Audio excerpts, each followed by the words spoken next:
Sa bawat komunidad, may mga pangarap na unti-unting nawawala dahil sa maling desisyon. Isa sa pinakamalaking banta sa kabataan at lipunan ay ang paggamit ng ilegal na droga.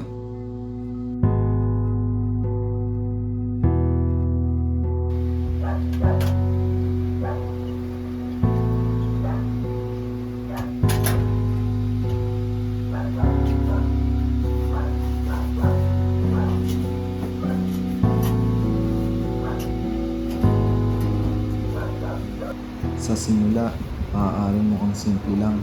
Isang subok, isang tikim, isang pagtakas sa problema. Ngunit habang tumatagal, unti-unting sinisira ng droga ang isipan. Nawawala ang tamang pag-iisip at napapalitan ng pagkalito at kawalan ng kontrol.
Pare, tara, libre daw. Dahil sa matinding pangangailangan, may ilan na napipilitang gumawa ng krimen. Hindi dahil likas silang masama, kundi dahil kontrolado na sila ng epekto ng droga. Ang takot at konsensya ay natatabunan ng adiksyon. Isang sandali ng kahinaan, maaaring magdulot ng panghabang buhay na pagsisisi.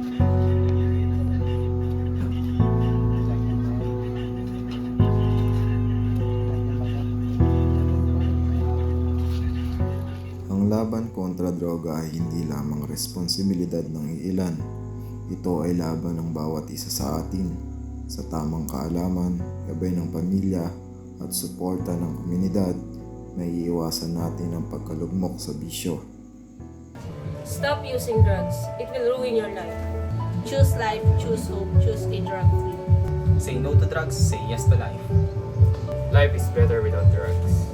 Drugs can ruin your life.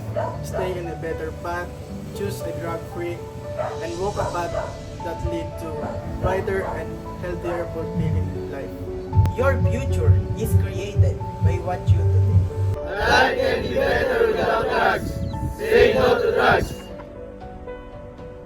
Sa halip na sumuko sa problema, piliin nating harapin ito.